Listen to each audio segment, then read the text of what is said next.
Welcome to the Stone Table. This isn't a stage, it's a gathering place. Here, lifters of all kinds bring their stories. The heavy, the honest, and the hard-earned. Real voices, real weight. Shared like a good pour among friends. Recorded in Ontario, Canada, and open to lifters everywhere. Sláinte.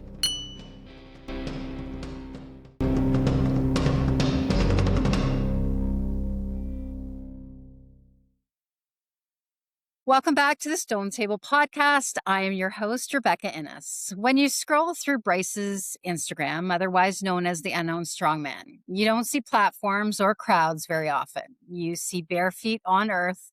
He's sprinting between trees. He's carrying stones and logs, and it's not for display. His training looks like performance and more like listening to terrain, his injuries, to limits, and even the stones and trees. Today, we're talking about strength practiced in relationship with land, with injury, with history, and why someone would choose to remain the unknown strongman in a culture that is obsessed with being seen. So, Bryce, welcome to the show. I am so glad to have you here today. How are you? I'm doing great. Thank you for having me. Amazing. So as we start off with every guest, I ask what you're drinking. What are you drinking today? Amino acids, pink salt, and honey, Oh, that's an interesting. and water. That's an interesting. I'm also drinking BCAAs. Yeah. And why? What's the? Why that combination? I heard Laws talking about pink salt one time, and I was training for a competition, and I kept getting cramps. I kept feeling dehydrated, mainly the next day. Added pink salt, never got them again, and started adding honey instead of sugar. And for some reason, that combination just really works for me. That's okay. So Yeah. I normally don't get hung up on this drinking part, but I'm actually going to stay here for a little bit because I too have recently been having kind of the cramping, and it was going on, and I was adding salt and it wasn't working, and I decided to every morning while it was happening, like taking a bit of hydrolyte along with my BCAAs, which is essentially just a combination of, electrolytes. And that worked, but maybe taking that pinch of salt daily in the morning before I start, that might be something, a protocol that I could get onto. So making a note here. I learned something new with every guest I have. But yeah, it's sláinte. So could you tell us a bit about yourself? I mean, most of us or most of the listeners will know you from kind of your natural lifting that you do around your house or in the woods around your area. But could you just for those that don't, can you tell us a bit about yourself? Sure. Not to go back too far, but I was born in Texas, raised in Texas, spent a lot of time in the Texas Hill Country up there. Moved up to Ohio about off and on, but for the last time about 20 years ago. Met my wife up here and been here ever since.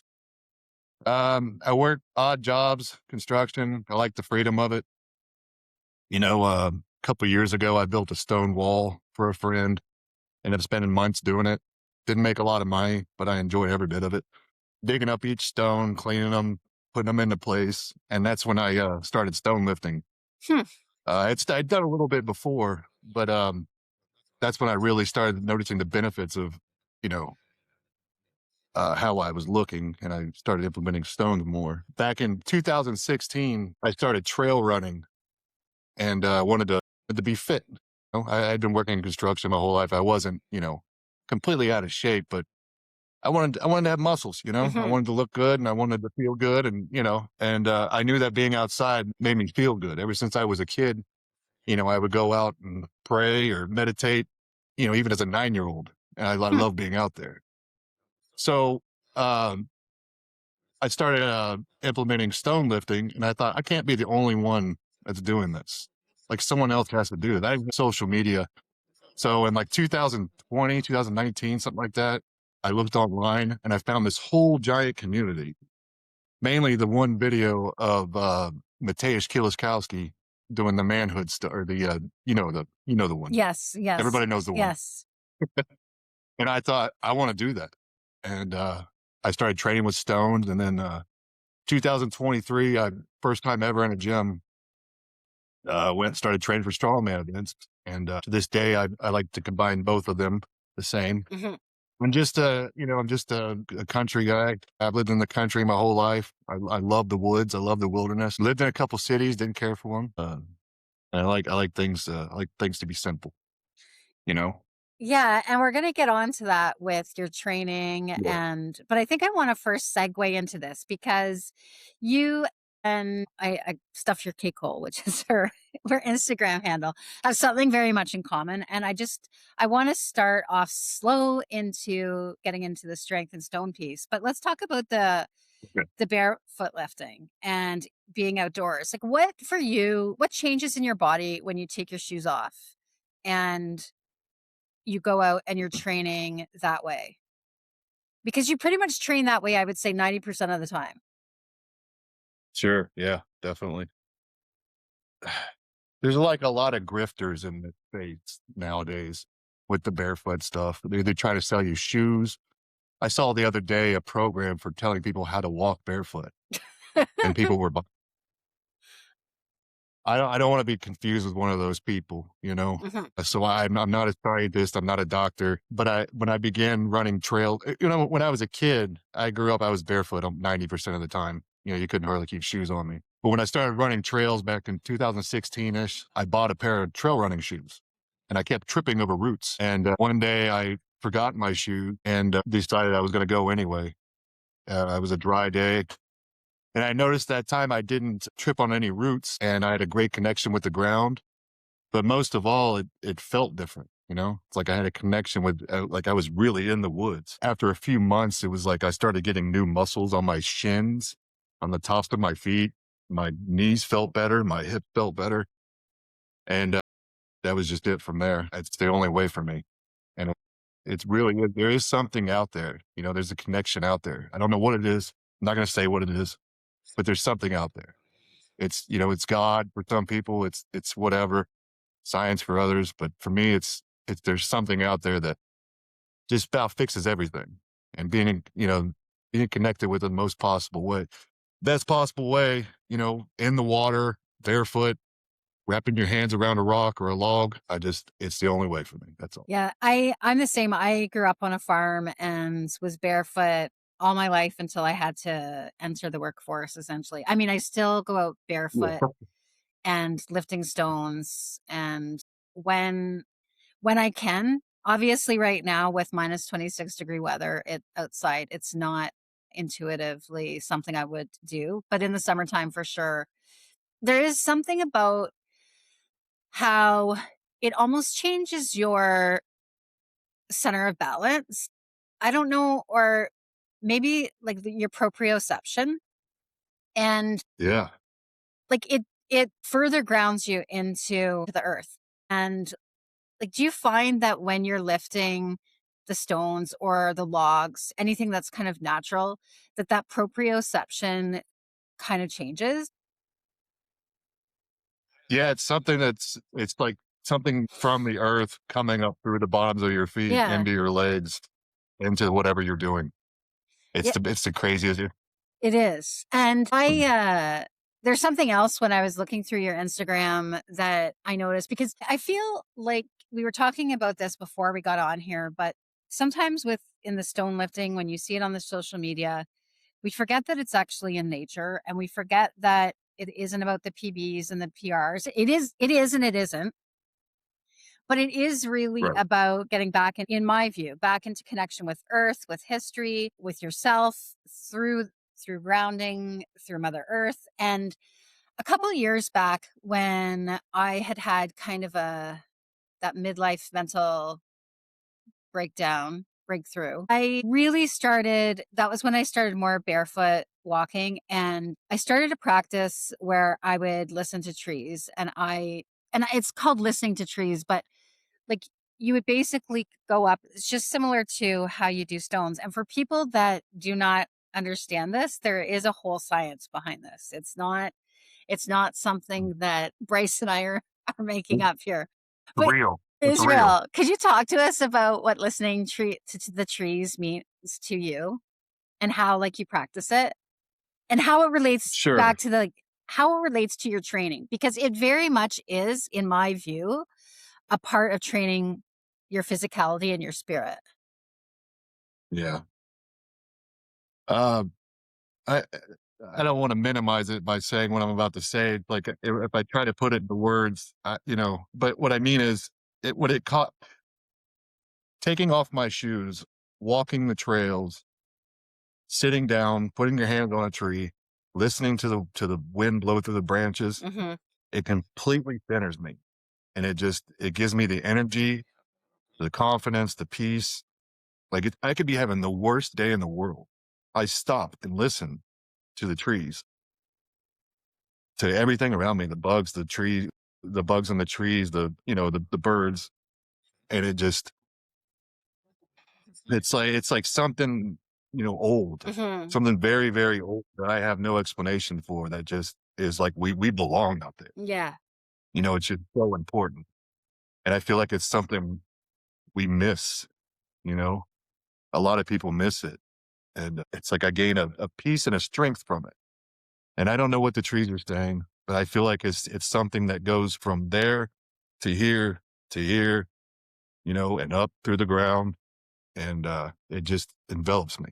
And I wish I hope that's good enough of an explanation, because Yep.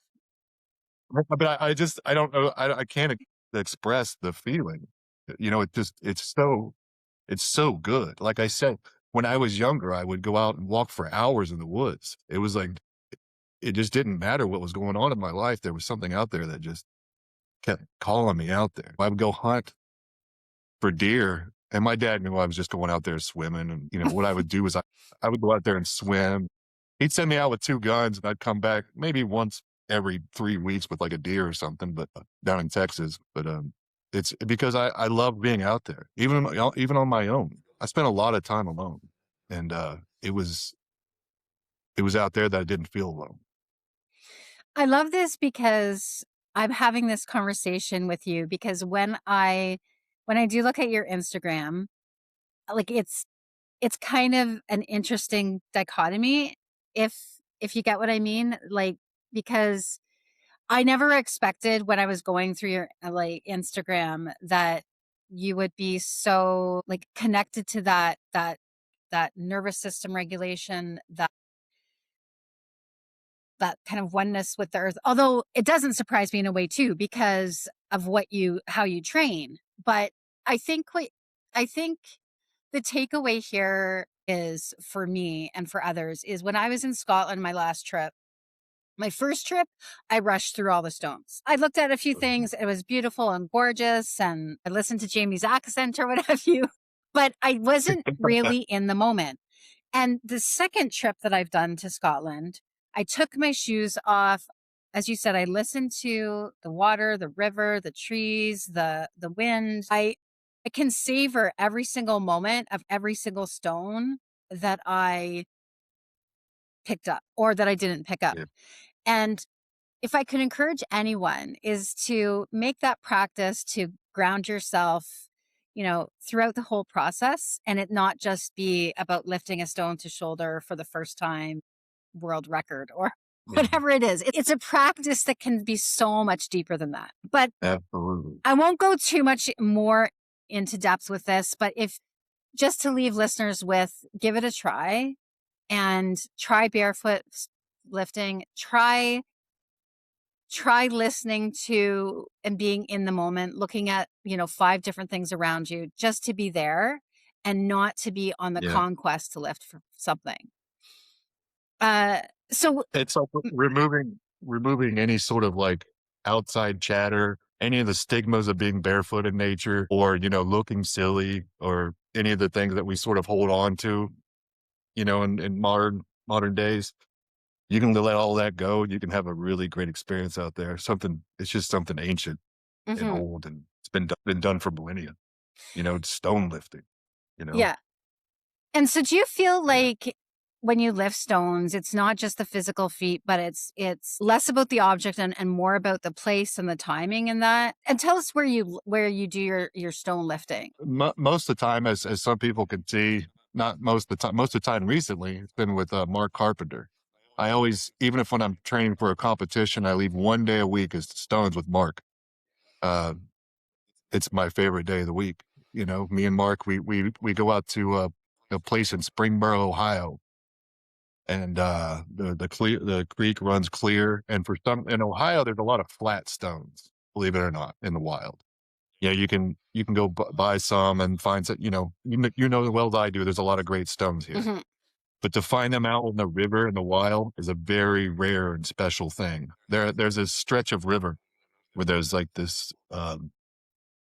I don't know, a couple miles of just the coolest shapes and variety of stones. I mean, it's everything from granite to, I'm not a stone expert, but there's all these different types of stones there.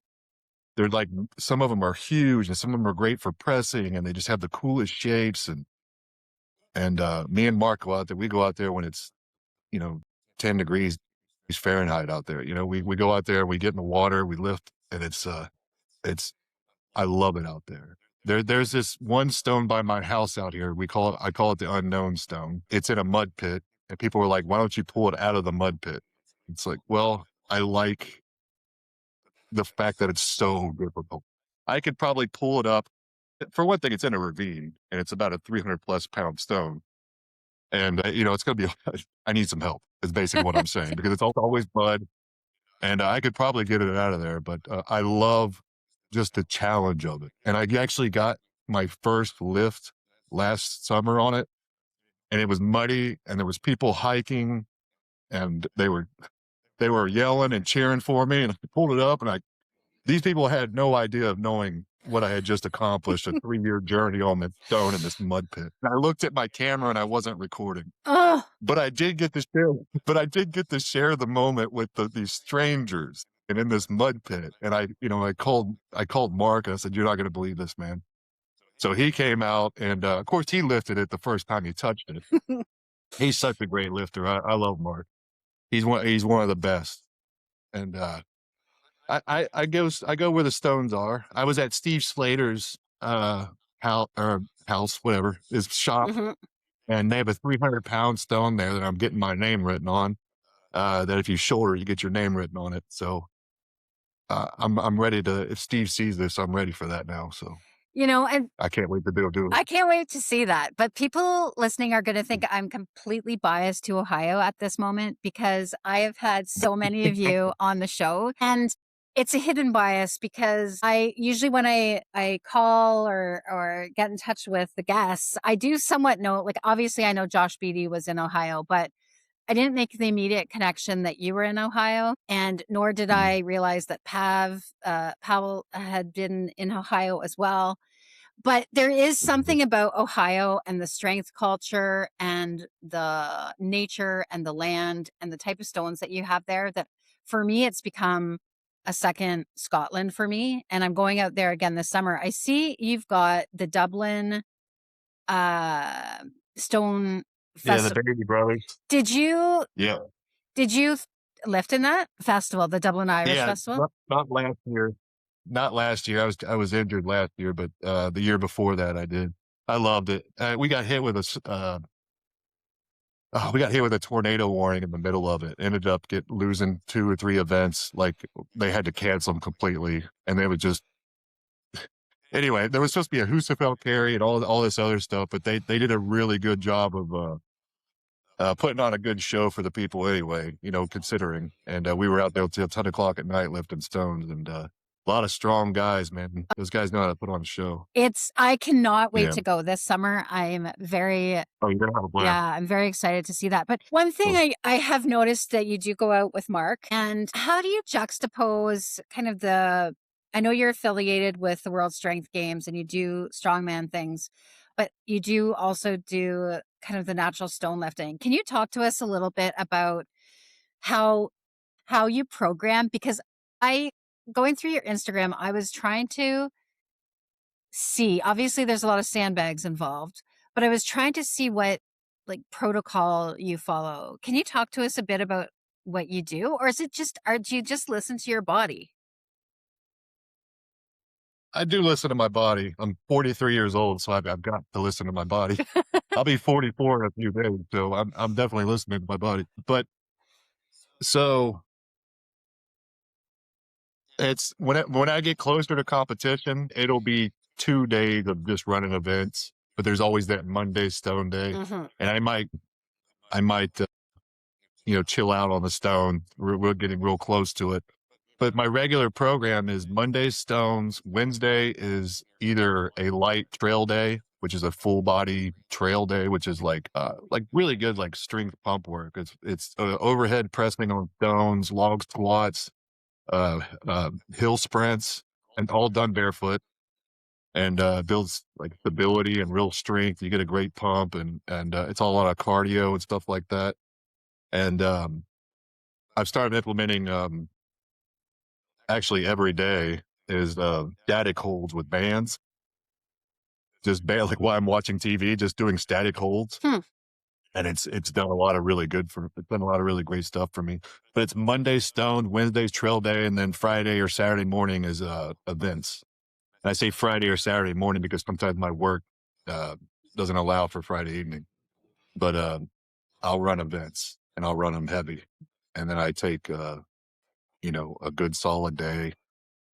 I rest 2 days before that training session, that event training session. Then I'm back to it on Monday. That's typically it for good solid 12 weeks. I'm like 16 weeks out right now. Right now I'm trying to get a handle of where I am on all the events. I injured my arm last year, as you touched on. Just trying to get back to what I can do, what hurts, what I think my arm just sucks now. So It I don't that think I don't think it's gonna get any worse, but I don't think it's gonna get any better either. So that happens. so I feel you. I have a nagging injury or a wrist, something in my wrist. I think it's not going to get better. It's not going to get worse. But I think just with age, and I've tried all the things.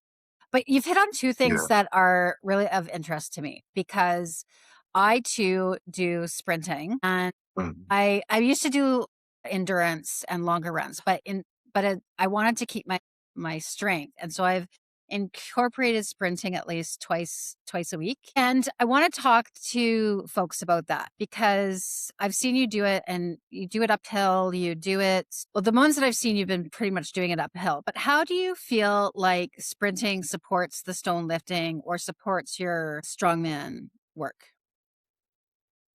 For me, it's the nervous system. It really helps regulate it. I think there's probably some studies out there that involve cardio and the nervous system and health and all that, resting heart rate, all that sort of thing. But for me, it's explosiveness. You know as well as I do that when we get a little older, some people lose a lot, explosivity. I don't want to lose that. I want to be able to be quick on my feet and have a solid base and be able to breathe. When we're doing stone carries and stuff like that, I mean, you have to be able to breathe. You don't want to be out there wheezing. And I think running really helps me with that. And plus, you feel incredible after you do some hill sprints. The first two they kind of suck, but after Yeah. that, it's like after that, it's like this is I needed this. You feel so good. Yeah. Yeah. So do you do what, a set of 4 or a set of 5? Like what would you say your protocol is for that? Well, it's yeah. I set up on a hill, Yeah. and it's at the end of my trail day session, and I do about 5, right Mhm. around 5, sometimes 6, depending on how my legs feel, and stay about 5 or 6 runs of it. And each time I try to do it faster. Each time I've got a little timer on my phone, or I look at the video time and I try to do it faster each time. Yeah. Yeah. And so that's the key thing. If you are incorporating this, you don't put it at the beginning of your workout, obviously, Yeah. for kind of newer lifters. You do it at the end Yeah. when you're already gassed and you've done your squats or whatever for the day. But I think It'll help. that It helps in competition. Sorry. It helps in no. competition and it helps in stone lifting. Yeah. Yeah. Well, it does for sure because I don't know what events you have at the World Strength Games because I was trying to look it up and I couldn't see them posted anywhere. But I know the one is the Magnus, a stone, and we'll talk about that in a little bit. But when you're ever doing like the Husafel carries or anything like that, I was doing Husafel today, and I was trying to explain to folks like that when you're in that last part and there's like that feeling that goes across your chest and you feel like you're gonna pass out. I feel like the sprints help like get me further past that like Yeah, you think, "Oh, no, this is it." But because of your yeah, training, you're like, I know where my limit is, and luckily, yeah, because of the sprinting, it's much further than it could be. yeah. Yeah, So I think if you can put those, I know people have various views on this, but if you put those back in, I think you're going to see a nice carryover. And even to the stones as well, the Husfeld carry, even getting it up to your shoulder. If you're doing things for reps, like you'll see in a lot of competitions, it's super, super helpful for that. And would you say that I guess the sprinting outdoors compared to indoors, it just goes back to that being in touch with nature, I guess, for you? sure, yeah. Yeah, you take off your shoes and you sprint. I mean, it's probably like I can't I can't explain how, like I said before, it was like I started getting new muscles everywhere. It's like Mhm. we were meant to do. And the first time I started doing those sprints, and the first time it really felt like the wind hit my face and run past my ears, and that feeling, I was like, "Oh, man, I haven't done this in a long time. This feels awesome." And when you start getting Yeah. faster, it's like it's the coolest feeling, man. I love it. I just love it. Yeah. And outdoors is, I mean, it's gotta be outdoors. Yeah. Absolutely. So when you were I noticed that when you had the injury last July, you had increased more Mhm. of the sprinting type thing to kind of like accommodate. But I also noticed that you kind of changed up your routine, you modified. Can you tell us a little bit about that? Because a lot of us that are in strongman sport or stone lifting are going to get injured at some point in time. And I think that is somewhat an inevitability. And as we age, it gets more, the possibility of that gets more pronounced.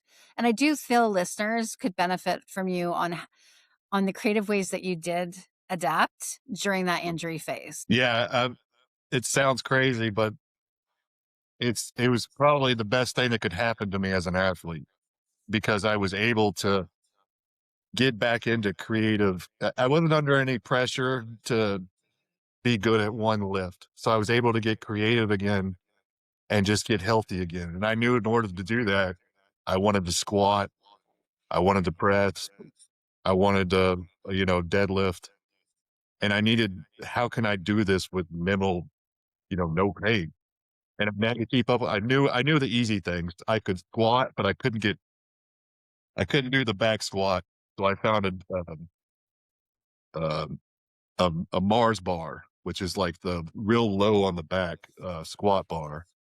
That was easy. So I could do my squats. I knew that was going to be pretty easy. Sprints, I could control that. That didn't hurt my arm. Now deadlifting, that was a different story.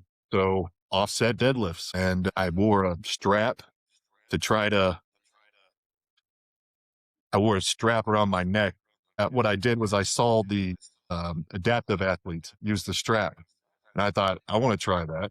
And then I'd see the pros; they do it too when they tear a bicep or something. So I found a truck toe strap, and I put it on my bar outside, and it was just how much weight can I pull from this? And I would do my as many reps as possible, working up to whatever weights I have in the backyard. It's not much, but I was able to get creative with it. And then with the pressing, sometimes it was just like me moving my arm up and down.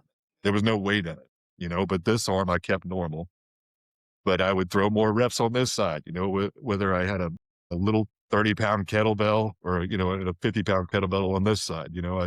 I just slowly worked up doing the band work. If anybody's not doing band work, do it because I can't express how much it's helped me. Just sitting on my couch, just doing this, and holding, uh, do it. I was able to get super creative with all of it, and it was like a freedom. It was like I could just do whatever the heck I want for these next few months as long as I'm staying fit, healthy, and staying strong. So I was able to get super creative with all of that, even with the log squats and stuff. Trying to do one arm log presses and one-armed log squats. And, working with Mark had a lot of really cool ideas too. So he made sure I was, sticking to my training out there. I said, I can't lift stones. What am I going to do? He said, we're going to figure it out. We're going to find something to do. And we did. So it's made me a better athlete. And I'm sure a lot of people who have been injured will think the same thing. You work around an injury and then you come back and all the lifts that were kind of difficult before are easy now because you kept training and it's just not as difficult now. I can't explain it. Just doing that fun, odd lifting and stuff while injured has made my deadlift better, has made my log press better because it's a mind muscle connection that, Arnold and all them guys talk about. That's the real deal. When you're doing a log press, you've got mentally your it's all there. It's like 1, 2, 3, 4. Whereas before I didn't need to pay attention to it that much. It was like I could just throw it up. But now I actually focus on what feels right, what doesn't feel right. And I'm actually pretty grateful that I got injured. And so it changed, obviously, your understanding of balance and symmetry or asymmetry, obviously. Yeah. Yeah. Oh yeah. Yeah. Yeah. It was, I would do carries, one arm carries as much as I could on one side or the other. The connection with everything from my hips to the ground, from my hips to my shoulders. It was like everything was, had a better connection with all of that. And do you think it deepens your stone practice at all? Because, like, did you do any one Yeah. arm stone lifting or? Yes. Yes, I did. I watched, our friend John with Travel Lift Stones Repeat. Yes. I watched him doing a couple one arm stone lifts, and that dude's so cool, man. I really like him. I like his content. I like him. And I set out to do a bunch of them. And I wasn't doing nearly as much weight as he was doing, but it takes a lot of mental fortitude and know-how to lift a stone with one hand. So it was just all a great experience. I know Yeah. it And sounds crazy. so how, like, did you do it like assisted with a strap or just like one armed lifts? Like how, tell us a bit more about how you did that. Cause I've given my hand after was at an adaptive athletes strong, I think it was their world championship, but I noticed that they were doing like one arm Atlas stones. And so I've been doing that and it is Oh, unbelievably hard, like unbelievably hard to do yeah. it. But is that what you were doing, or were you also kind of using a strap during the process of lifting? No, what I did was I watched the Basque stone lifters, and I would find taller stones and pull them into me, and stand up with them. A lot of time under tension, Yeah. a lot of holding in place and stuff like that. But watching those Basque guys, I would search out stones that were taller to do that movement. Those Basque guys are awesome, man. I mean, what's the world record? It's like 700 something pounds. Yes. It's Yes. crazy, crazy. Yeah. Yeah. I've started to incorporate Basque lifts into my own program on my stone day. And so it's more like the cardio. And I think Steve Squatch calls it is it the indie of stone lifting or something like that? And or I probably botched that up, but it is quite it's quite a cardio ride to have to do the lifts within your 1 minute, as many as possible in the 1 minute or the 3 minute or the 5 minute. And it's so good for you. And I'm so happy that I've incorporated that into my programming because it's just a different kind of lifting. And it's like the sprinting. You get a different high off of it. But Yeah. the talking about kind of band work earlier, can you tell us some things that you've done that folks could incorporate, on the couch at night or whatever you were doing? Yeah, there's gonna be a lot smarter people out there that know exactly what I'm trying to say here, but I will stand and I'll step on the band, and I'll do curls, and then I'll hold the last rep, do like 5 sets of 10 or whatever. We'll do a lot of static holds, might even do a set of static holds, And then I do presses, and then I do pull aparts. I double up the band. Mm-hmm. I have a band right here. Could actually show you, Yeah, but I show us. double it. But like the when I'm sitting in front of the TV for like shoulder health, Mm-hmm. like this, just doubling up the band and doing these. I saw Hmm. what's his name, Bobby Thompson doing these, and I've been doing them for the last couple of years. And then you could do what you just talked about, doing these, just doing stat, but like try to hold it as long as possible. I shake a lot when I hold stuff for a long time, so my goal with that was to shake less, be better on do time under tension and stuff like that. But I'll hold it like this in place, standing up. And I feel so silly doing this right now because I don't know what they're called, but it's like I just try to get blood flowing to each part of my body. I'll do air squats, and good banded good mornings, stuff like that. I'll do a whole full body routine with bands, just sitting there watching TV. And for some reason, the static holds, and that, just like you just said, it's done so much. It's done so good for me. Like Mm-hmm. I feel good. Yeah, like it's been huge for my posture. My shoulders feel great on presses. And I noticed that my pull from the ground, because I guess the way that I'm holding myself, I'm holding my posture better when I'm picking them up. And it's easier to pick them up from the ground. So it's definitely worth exploring. Do you do it every day or do you skip? Yeah, I do. Because I do Okay. it before my session, and I do it on rest days. Rest days, I have this 5-minute dynamic warm up that I've done since 2018. I've done it every single day. Sometimes, maybe not every single day, but it's pretty much every day. And it's like it's a dynamic 5-minute dynamic warm up. I might post something later. It's a lot of fun and it makes me feel good. It opens up my hips. And then I do the band work while I watch TV at night. Drives my family crazy sometimes, but they've gotten used to it by now.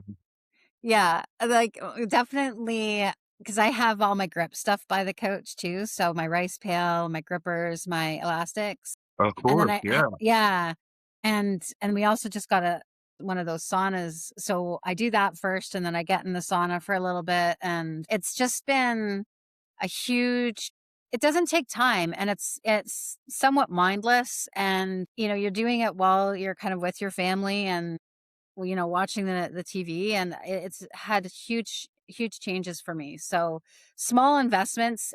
I would love if you could Um, post your your routine for folks. That would I be will. I okay. will. All right, that'd be I awesome. will. Okay, Yeah. now for what I really want to talk about. Well, I've wanted to talk about all of this, but I'm kind of been excited to talk about World Strength Games and obviously the Magnus Stone. And from what I understand and how you're going to train for it and all of that, or what you can give away anyway. But the Magnus Stone, for folks that don't know, is a 402-pound stone. It's an event that I would say 90% of people fail. And the world record is, I think, 63 feet. And if I'm not It's mistaken, is it a that in? I think Tristan Slavin from Kentucky. His name's not if it's not Tristan, I'm sorry, dude.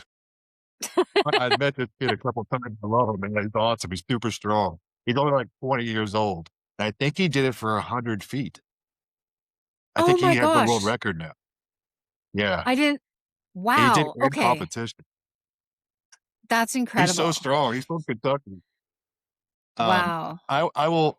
I wish I could look that up right now, but his name is Slavin, and he lives. I just judged the Kentucky Street Games, and he was down there. He competed the year before where I judged, but he's such a strong kid. He's going to be there again next year, and he's going to be the one to look for because he is so strong.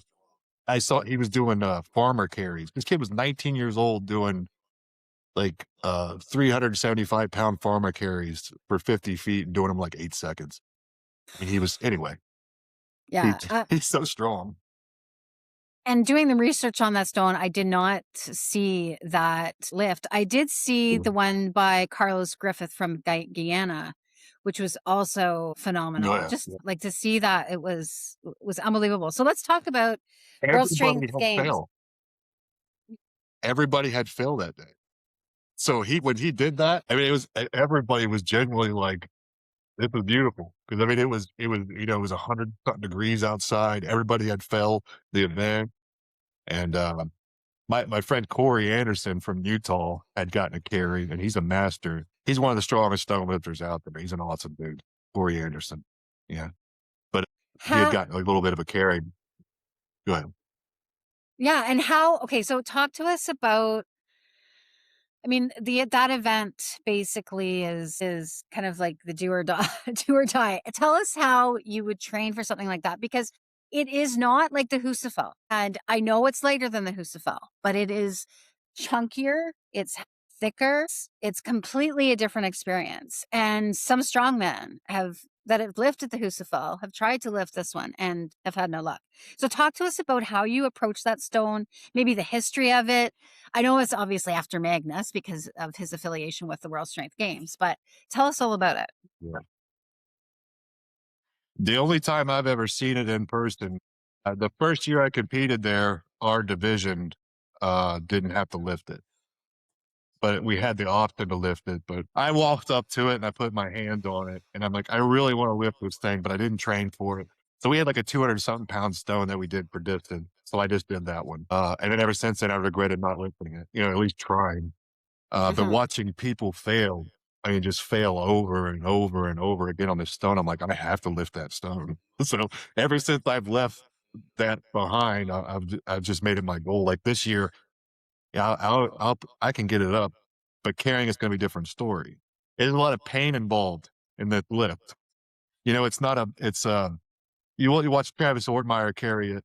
Yeah. It's like a over under sort of. He's got the hand down the bottom, the hand up on the side, and he's walking with it. We're talking, time under tension, but we're also talking about that thing digging into your arms, heavy. I mean, you got to have your legs got to be fit. You got to have good conditioning, and you can't be afraid of, is this hurting me? And I know that sounds stupid, but you know as well as I do, when you're lifting some stones, you're like, am I getting injured right now, or should Yeah. I keep going? And I think the Magnus stone, from what I can tell from the people who have lifted it, they had this like question in their head, like, man, can I do this? And I think getting over that, a lot of people are gonna have to get over that.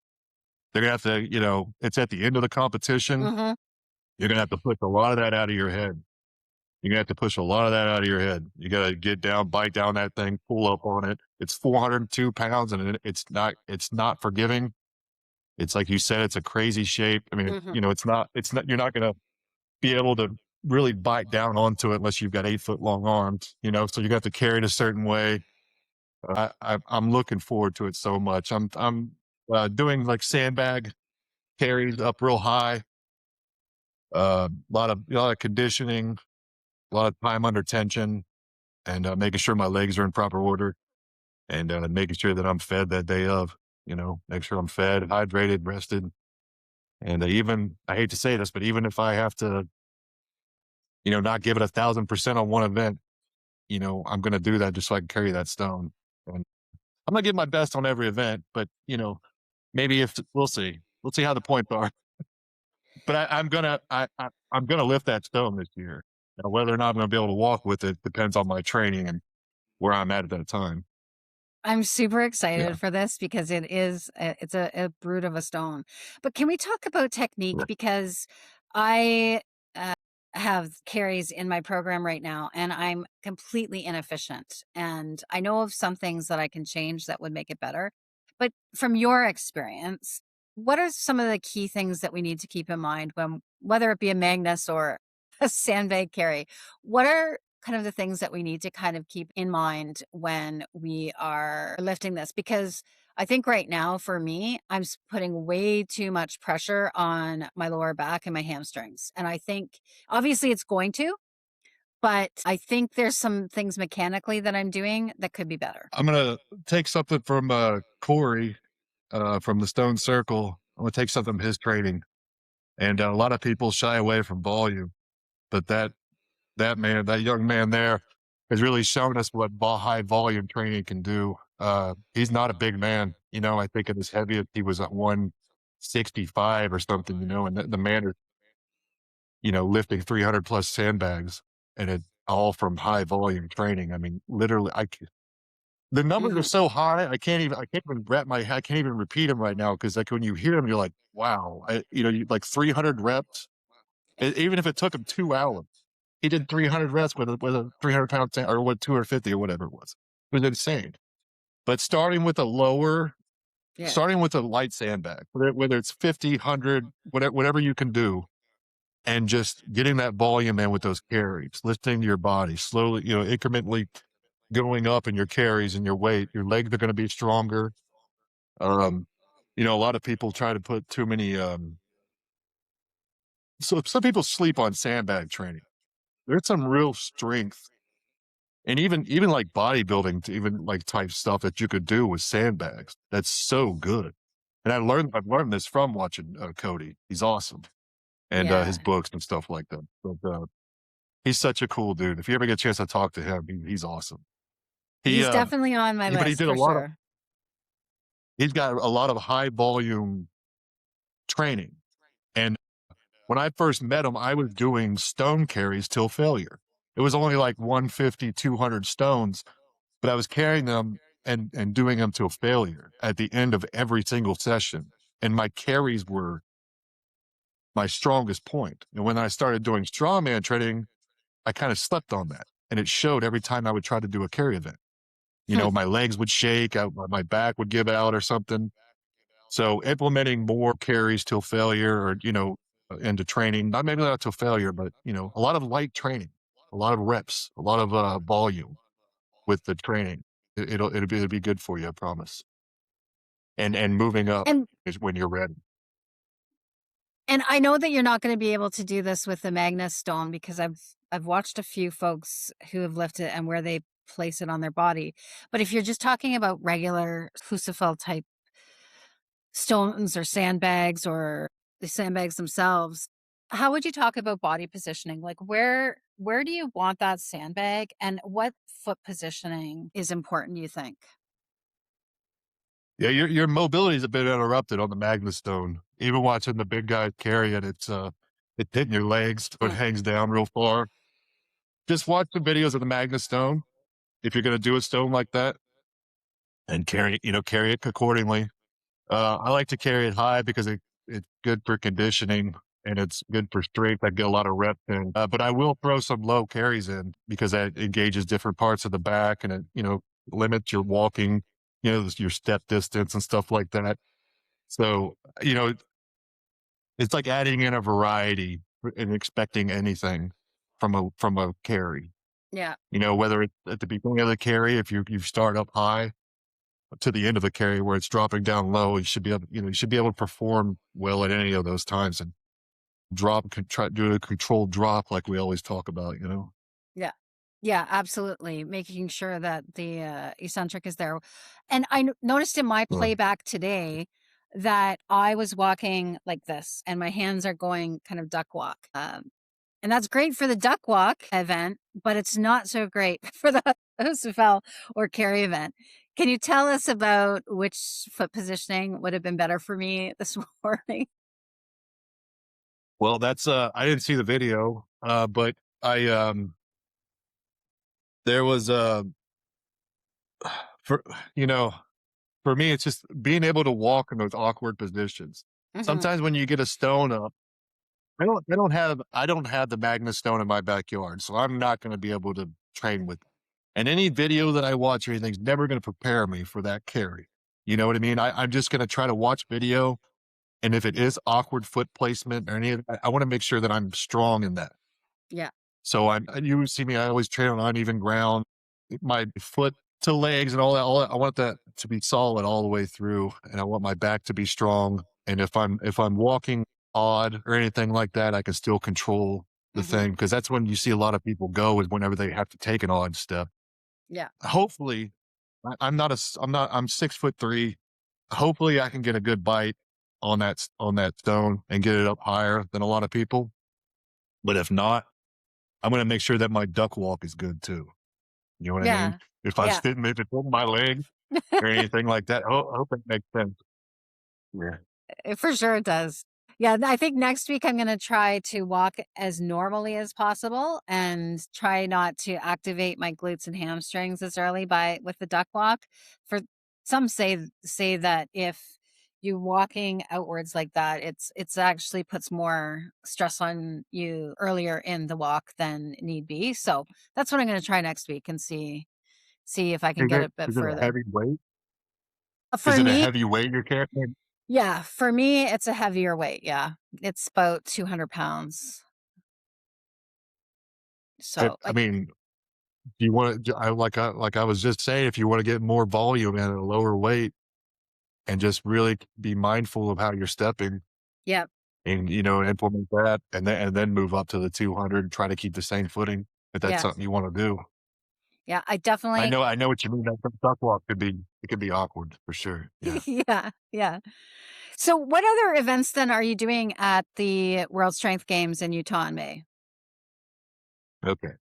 Um, Car deadlift for reps or SUV or whatever it is. I'm not sure what it is yet. They've been pretty vague about it. As often is the case for many competitions these days, they're pretty vague about all of it. Yeah, So car deadlift, max log, which I'm not too pumped about, if I'm honest, because of my arm.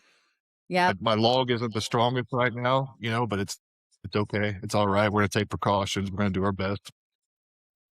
Max farmers, it's max weight per 50 feet, unlimited drops. So I'm hoping to put some big numbers up.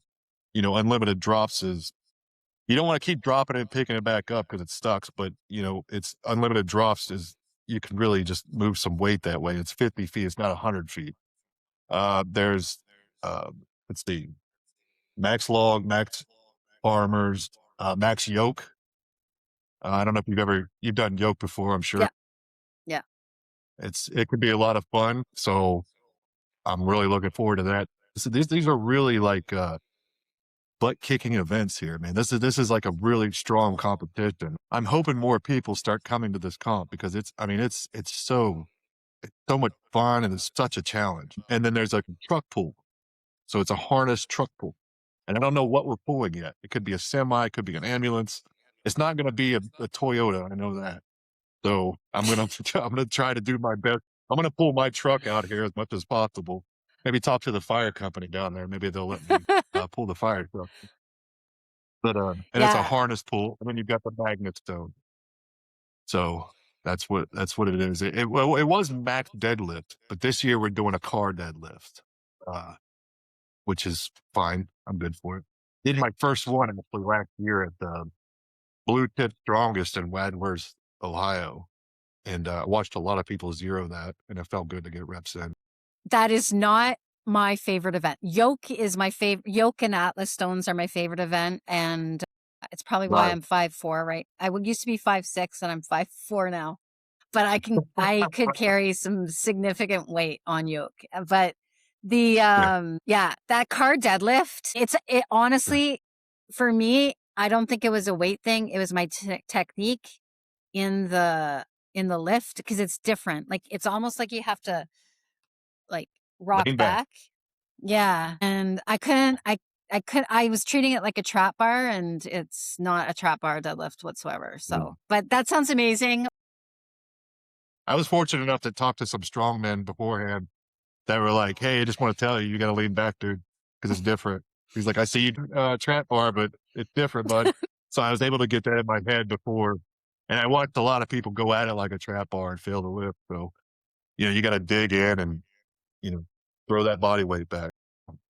Yeah. Yeah. I think my first go round at that event, I got 0 on, but the next time it came up, I repped it out the next time. So you live and learn from the comps. And I think as we segue out of the World's Strength Games, I think the Master Stone, if I'm not mistaken, is the Ort Stone. Is that the one that you were lifting before, or? No, I don't know I don't think it was the Orc Stone. I think it was a stone Okay. that Corey Anderson had brought in from somewhere. Or no, Corey had the Magnus stone. Anyway, I don't. The stone that I was lifting was not the orc stone. The orc stone Okay. looks like it's a really odd. It's an odd shaped stone, isn't it? It is. I've been so focused on the Magnus stone that I hadn't really looked at the Yeah. orc stone. But a lot of people are going to have to. They're going to have to really watch their initial where they're put the stone placement on that. You Mhm. know, they're gonna try to go wide and all this other stuff. They really need to watch how they lift that one because it's funky, See, I especially think the Masters. that one, because it's more like an oval, and I think it Yeah, should go the long way. Like, I don't think it yeah. should go the lengthways. I think, well, for me, because I'm shorter and my arms are shorter, I'd wanna lift it that way. That'll be Sure. a neat one to watch as well. So can't wait to see the feeds come in from those games. As I said, they're in May, the end of May in Utah, and Bryce here will be competing. And there's quite a list of few that are going. Like, every year it seems to be expanding. Yeah, there's 200 athletes, Yeah. so it's gonna be a party. Okay, so I also know that your training draws from some of the classic thinkers. And so we've got Eddie Cohen, Arnold, and kind of bringing the old school into the wild. Can you talk about what you've taken from their training philosophies? You've read a lot about Eddie and Arnold, but what do you take away and apply to what you're doing? Well, Eddie's a legend. Yeah, everybody Of knows course, that, of course, and of probably course. the nicest dude in strength sports. You know, Hmm. I just how many stories you've heard of how approachable he is and how knowledgeable he is, and watching him and the old guys like Larry Pacifico and all them other guys lift back in the day. I mean, they're just legends, man. I mean, they don't have what we have today. They're just so freaking cool. And if I can learn anything from them, you know, it's just their work ethic and their knowledge of the sport, and what to do when injured. Their programming is what I took from a lot of it. And Arnold, I mean, come on, man. You know, I wasn't in the strength sport. I was in the strength sport world for a while, but Arnold was the coolest, man. I don't care what anybody says. I mean, everybody, you know, some of the modern bodybuilders kind of, you know, talk badly about his physique back then. I think he was perfect, man. You know, I know a lot of people that agree with me. He looked healthy, you know, and he was always confident. He was always cracking people up. You just you just wanted to be him, man. Even when you were kids, you know, you just wanted to be Arnold. You wanted to be like Arnold, built like Arnold. You know, ladies loved him, men wanted to be him, you know? Yeah, yeah. So what I did was I wanted to build for strength, and I didn't have a gym near me, and you know, I'm not a rich man. So what I did was I took the time after work and started training with. That's one of the reasons I started using stones too, because it was cheap. And I knew that I started learning about hypertrophy and strength training and stuff like that. And I thought, what if I could mimic these? Because you know, I was pricing barbells online. I'm like, I can't afford any of this. So like, one of the first things I did was an Arnold his bicep. Um, it's like supersets with a stone, and it's curls like this, and then tricep extensions, and then like bottom curls. And it's like if you do 4 sets in 5 minutes, and it blows your biceps up, and you know it's a bodybuilder thing. But I started using stones, and then I was like, well, I can't just do this bodybuilding stuff. I've got to do. So I started listening to Eddie Cohen and his programs and stuff, and how to squat for the rep and the percentages and stuff like that. And I found different size stones.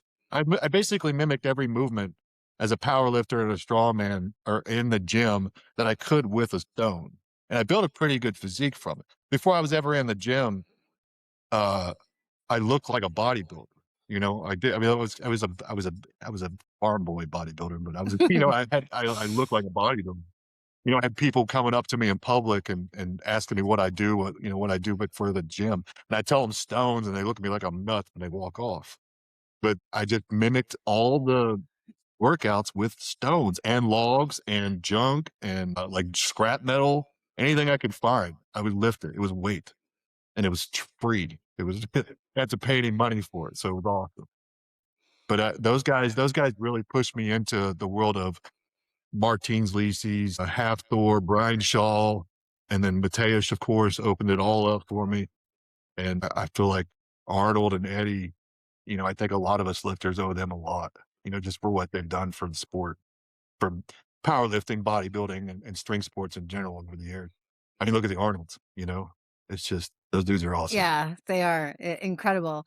And it kind of leads Right. into my next question when you're referencing all these strongman.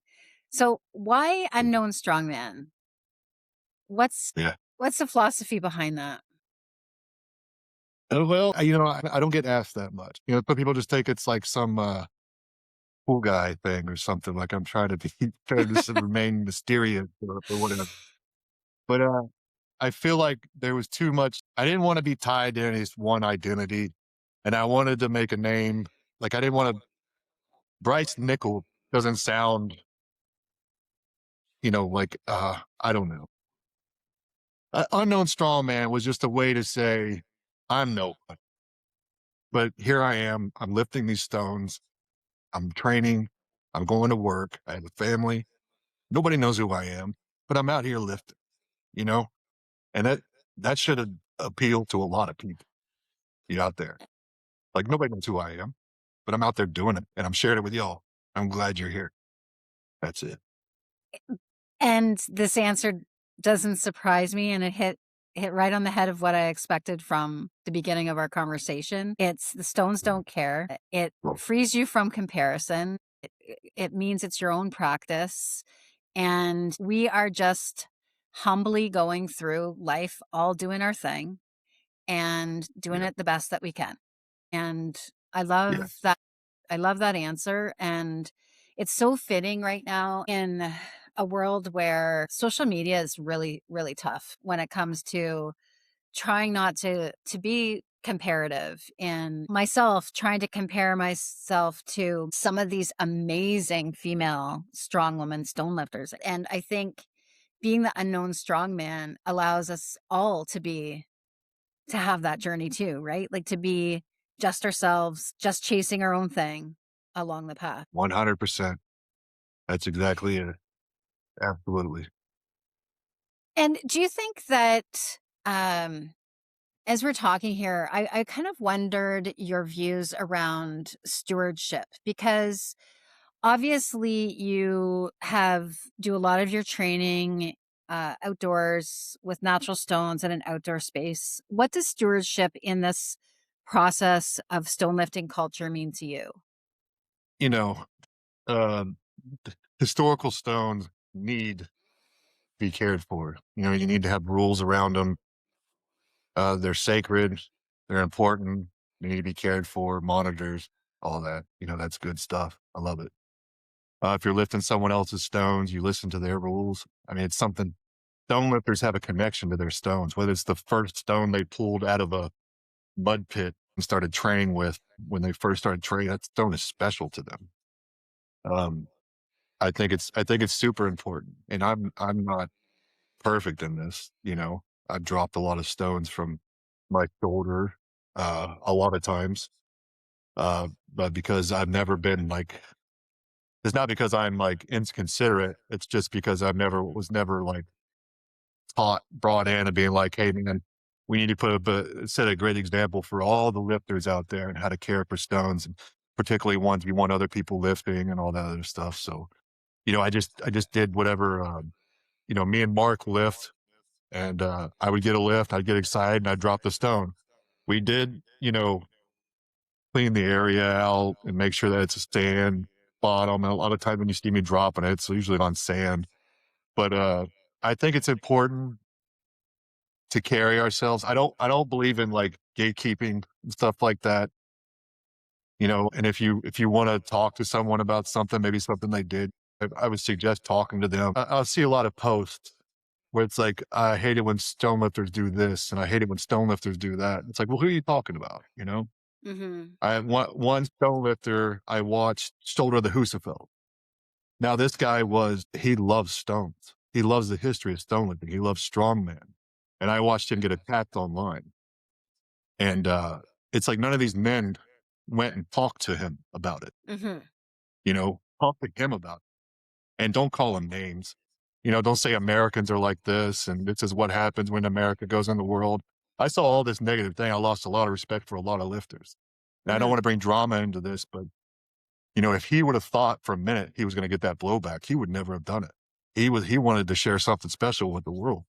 I know him. I know he went home at night before he went to Iceland to lift this Husafeld. I know he thought about it, and he respected the stone.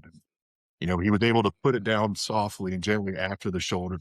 But if someone had told him, "Hey, don't shoulder that thing, man. It's just for carrying," we have a history about, he wouldn't have done it. And I believe that we need to communicate with one another. And stones are special. If I find one out in the middle of the woods and I drop it from my shoulder, maybe I have to do that a lot less. But I do find a lot of random stones, and I do try to make sure that I'm dropping it on mud or whatever. But when you're lifting someone else's stones, you go to lift someone else's stones, you follow by their rules, and you make sure you know what the rules are before you go lift them. You go to Beatty's house and lift the Galloway stone, know what the rules are. Talk to Beatty. He'll have the rules. You go lift the Husafeld, follow the rules. The Inver stone, any stones up in Canada. Hmm. These guys, they love their stones, and these are great pieces of history that need to be protected. And maybe we should all carry ourselves better within the stone community, each and every one of us.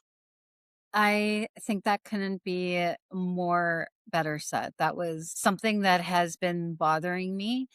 And as a person who was bullied growing up, if I do see that somebody has lifted a stone or dropped it, and I've dropped them, like in my garage today, I lost footing, and obviously I tried to catch it on the way down, but I'm also thinking of my own personal safety. And it's a training stone, which is different than a historic. But I think if you're going to call people out on some of their behavior, I think honestly it's done best through chatting with the person directly and not mass mobbing on the internet. So I think 100%.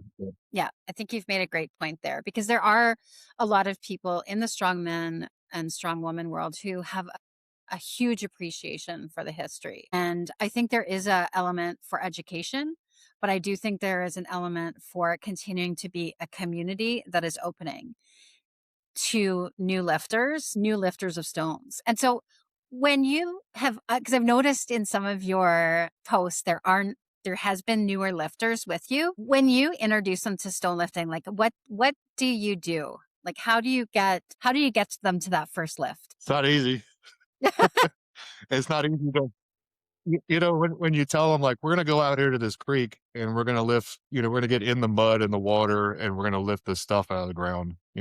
We're not going to be in a comfortable gym. It's not going to be level ground. Your footing is horrible. Maybe don't lead with all of that. Yeah. But I tell them, there's a real strength to be built out there. And there's a lot of proof for that, just from me and Mark alone. We're both so strong guys, just from lifting stones out there. A lot of people, stone lifters are strong people all over the world. And if you could talk to them just saying, like, look, man, you don't have to lift heavy stones. There's so many stones out there. You come out there, you try to lift it, you get some sunshine, you get the camaraderie. And when they do show up, I try to make sure that they're comfortable as possible. I talk to them. I find out more about them. There's a walk to the stones. And Mark and I will, ask about them, what they do, what they've done for training, just talk to them, make them feel welcome. And I think that's really important when you're introducing somebody new to something so difficult, because stone lifting, can be very difficult. And it can be very difficult. What's most difficult, and this, is taking that first step, Mm-hmm. getting out of the car and saying, guys, I'm here to lift stones. But I think some people are so afraid, to make that first step. They're so afraid of being judged. So at every point in that stone lift, you need to make sure that they're being lifted up, that they're part of this community too, even though they're just beginning. I think that's so important. Yeah. Whether or not they're a good stone lifter, a bad stone lifter, a new one, they need to feel like we're all here together. We're not competing against one another. We're making ourselves stronger. Hmm. Each one of us. And so We're becoming the strongest version of yourself. Yeah.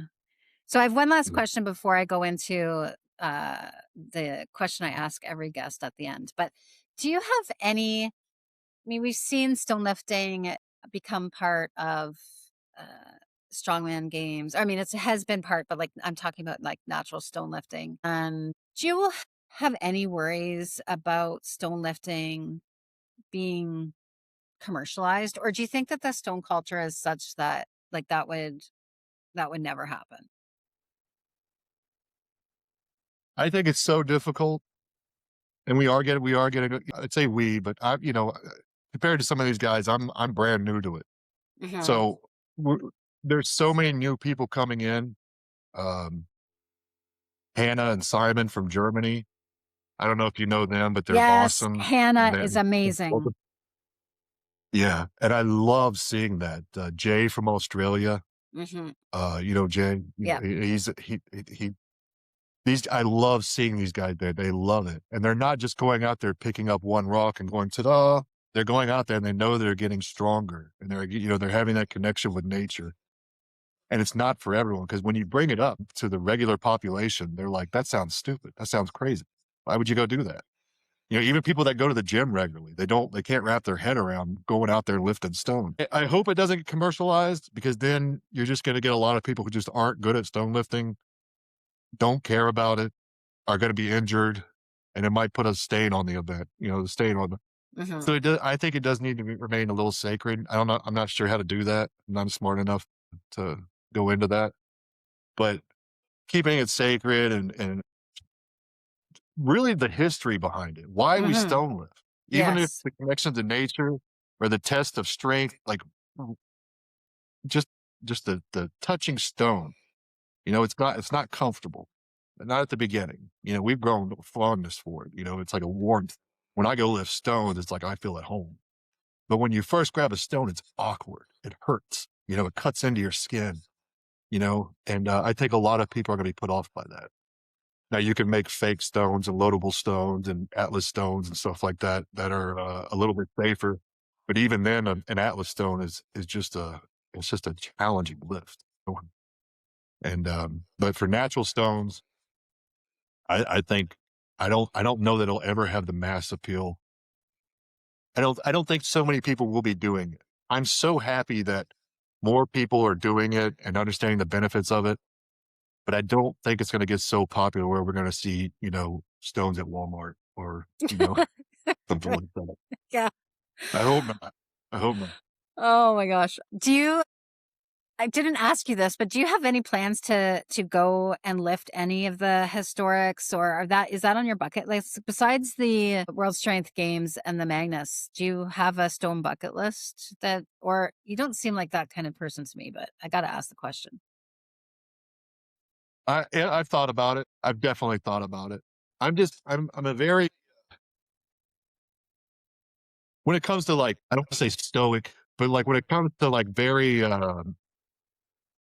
gentlemanly endeavors. I play chess, I do stuff like that. But when it comes to like something like stone lifting, and there's all the history and properness, and there's a castle in the background, there's a sword there for some reason. But when that's there, if I'm being silly, whatever. You understand what I'm saying? It's like I just feel like I would feel like a goofball there, is all I'm saying. Now, I would love to go try to lift the inverse stone. Like Andy Crawford, if I could go train with Andy, I would just be the happiest man alive. Now, going out there and trying to lift the Husafel and all those sorts of things, I've never really thought about it, but I would love to go train with Jamie, with Andy, with some of those guys out there in Iceland. I would love it. Just going to these different countries, where these new stone lifters are, and lifting their stones. That's what I'm more interested in. I think the historical stones are great. We need them. I love them. I love the history behind them. I love hearing it. But I don't know if it's. I don't know if it's something on my bucket list. You know what I mean? And I think this is one of the reasons why I had you on the show is because I felt that that was going to be your answer, and I need folks to understand that that is another possible avenue in stone lifting as well. Sometimes it isn't about going on world tour, going to all of these places to do the historics. Sometimes it's just going out in your back forest and lifting a stone or meeting up with people that are like-minded, like Mark, like and as you said, visiting, the other countries to lift with some of these other people in our community, and that is enough, Yeah. and that is just as a acceptable pathway through stone community as anything. So I'm glad that you shared that with us, because there are many that do not have those aspirations, and that's okay. That isn't it. And some people, it's a practice and it's not a competition, and it's not, there's just so many different ways that you can approach stones. And um, I love that you shared that with us today. And what I was hoping you could also share with us, as I do with every guest, is kind of three pieces of advice. It could be life advice, training, it could be stoicism, it could be whatever you wish to lay on the table. But three pieces of advice as we walk out of this episode. Move every day. It sounds simple enough, but man, move every day, even if it's a walk around the block, some band work, watching TV, some push ups. Just move. Go walk with your wife, with your kids, go swimming. Move. Movement is so essential. I see a lot of us, with office jobs and stuff like that. I see a lot of people with office jobs that they don't move. It's beyond them. And when it comes time for them to move, they don't want to move. Be kind to others. That's a big one to me. We're not always going to agree on everything. I certainly don't agree with everyone on a lot of things, but treat them like people, and make people welcome into whatever it is you're doing. And hopefully it's done with love. And, I think that's the two main things. If I had to think of a third thing, challenge yourself, go get uncomfortable. And I hate that it's become such a cliche lately, like the bro podcasts and stuff, with cold swims and all that, which I do cold swims. I'm not talking bad about it, but challenge yourself, man. It's everything that comes easier when you just do the most difficult thing. One thing I learned about strongman was pushing past boundaries that I'd previously didn't know I could push past. And there's a lot of uncertainty when you begin a new thing in your life, particularly me later in my life, and being able to push through things, challenging myself, awakened something in me that I didn't know was there. It's like a different person busting through, like the person that was always there, uh, doing something difficult.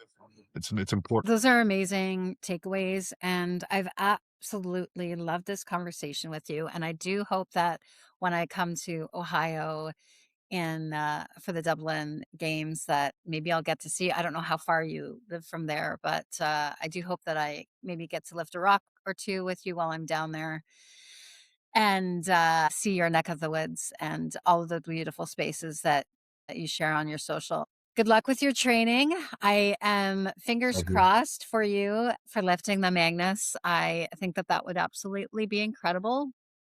And so good luck with that. As you say, you're 16 weeks out and you're in prep Yeah. and ready to go for that. But Mhm. you can be found on Instagram and known as the Unknown Strongman. That's your handle. And to all the folks who have been listening today, I hope you've been able to take something away, whether it's from bands to doing those cold dips, even though we only talked about it for that brief moment there. But doing your cold dips after training is definitely helpful for some folks. So thanks so much, Bryce. I very much appreciate your time today. Thank you, Becky. Awesome. Have a great night, and we will see you on the gram. Take care.